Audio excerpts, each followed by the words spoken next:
guys, and welcome back. Recording quickly before bed because I want to get this in because I'm trying to do this every single day except for Sunday.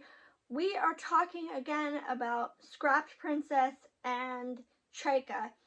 If you guys remember, I do 2 shows every month that are not in the anime roster or not in the seasonal roster specifically. And usually they're themed. Either they have the same seiyuu, they have the same main character type, they're connected to each other somehow, they have the same author, as in this case, maybe the same person from Patreon picks them, even though nobody's gone to my Patreon yet. But today we are talking about the 2 shows I am watching by Ichiro Sakaki, because I was watching 4, but Academy wa Showy was just stupid and completely nuts, and I got irritated by it. And Outbreak Company was okay, I just didn't really feel like it was something I needed to continue part of this roster, or part of this, out of this seasonal theme. Because it wasn't bad, it just wasn't as good as Chika, and I wanted to watch Chika instead, to be perfectly honest. So, starting with Scrapped Princess. Last time we saw our heroes, they had gone to a sea city and they were captured by the leader of the military that was running the city, and she captured them, or specifically Pacifica, because she wanted Shannon's power. Why she captured Pacifica and not Shannon, and just didn't, why she didn't threaten to kill Pacifica if Shannon didn't give her said power, I don't know. But as we found out, the peacekeepers attacked, and we discover that Pacifica is the only person who can nullify the peacekeepers' powers. And the peacekeepers are the race who can brainwash people just by speaking. And I theorized earlier in the series that every peacekeeper had that power, and I was correct. That is what their race was built for. Their race was built, and human beings cannot disobey them, no matter how hard they try. Pacifica is the only one who has that ability, and she can nullify them, and that is why the peacekeepers want her dead. What that has to do with her prophecy and why she's going to destroy the world at 16, I don't know. It just feels like they kind of dropped that plot point and are moving on with this and have spent the whole series with this. I don't mind that, but I just really wish they would explore the destroying the world angle more. I don't know why she didn't ask about that. I don't know why she didn't ask the demons, the contracted demons to Shannon and the other one, what about me destroying the world and killing everybody? What does that have to do with this? But no, she didn't ask about that, which I find very odd.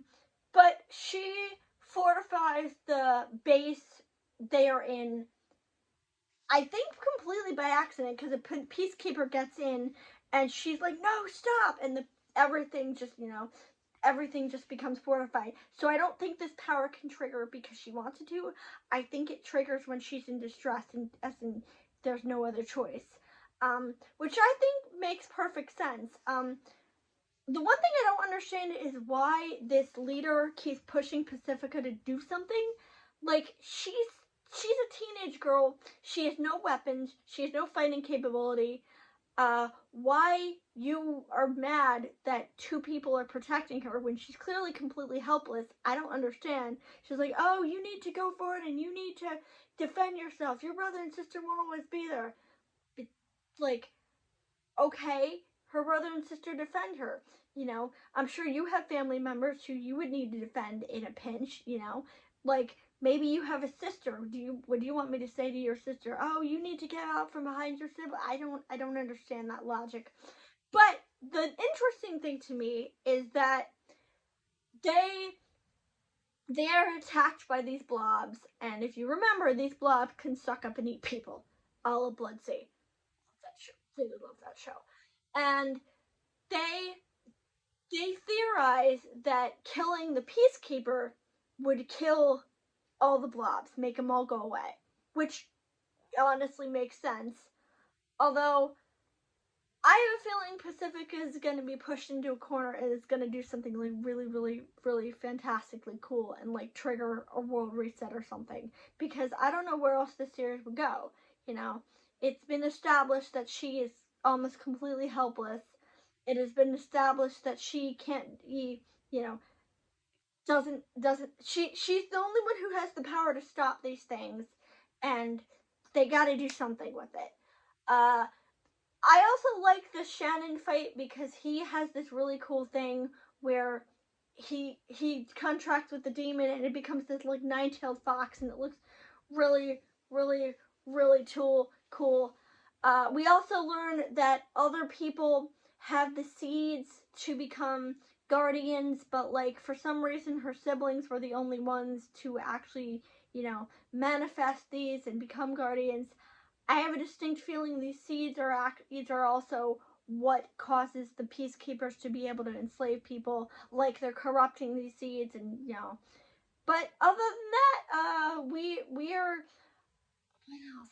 Oh yeah, the peacekeeper says, you know, come to this specific city because I'm gonna kill you and kill you to Shannon, and you know I'm gonna keep sending people after you, so you have a 15-day grace period until I start sending people after you. Why they want Kim specifically and not Pacifica, I don't know, but it's very weird. Meanwhile, in Trika, they go to this mansion because they're trying to find this girl, Dominica, who I immediately knew was dead. I immediately knew that somebody was impersonating her because we established that she was part of the war. We established that she fought, and I'm like, there's no way this is the same girl. Especially considering I know who the third traveling companion is, who they meet up with. So I'm like, oh, this has got to be that girl. I was right, but we will get to that. And then immediately Akari tells her that they're in love with each other, and I'm like, what? Why would that get you into the house? Like, I guess because they're being chased by people, and Akari's like, oh, you know, we're not blood related, so but we love each other, and they didn't like it in our village, and I'm like, yeah, okay, yeah, like why would they like it? You know, technically some people consider it incest. I don't, but so some people still consider incest, so obviously they're going to chase you down and hunt you with your screwing your adopted brother. I just thought that was really funny. Um, so yeah, spoiler alert: the girl is not Dominica. She is Frederica. She is their third traveling companion, and she wants to kill Toru. I don't know why she wants to kill Toru. I guess it's because she found a foe she likes. Actually, you know what? I think that's entirely it, because she fights him and she basically says, you know, I've been looking for an opponent to fight. I also like the fact that before she, like the seal that was keeping her out of her true form is right in the middle of the field, because nobody would think to look at the little holograph as a podium. I'm not speaking correctly. I'm sorry. Nobody would think about that. So I think that was a very smart place, especially since it just looks like art. So she goes with them. The other thing I'm wondering is if anybody in the comments can tell me what piece of Trika's father did they get, because I'm assuming it's his eyes because there were two of them, but like I can't tell, is it his ears? They were frozen, so I don't know. Although I have to question why you would leave that out in the middle of the open. Like, I get why you would leave the podium keeping Frederica sealed, you know, her form sealed.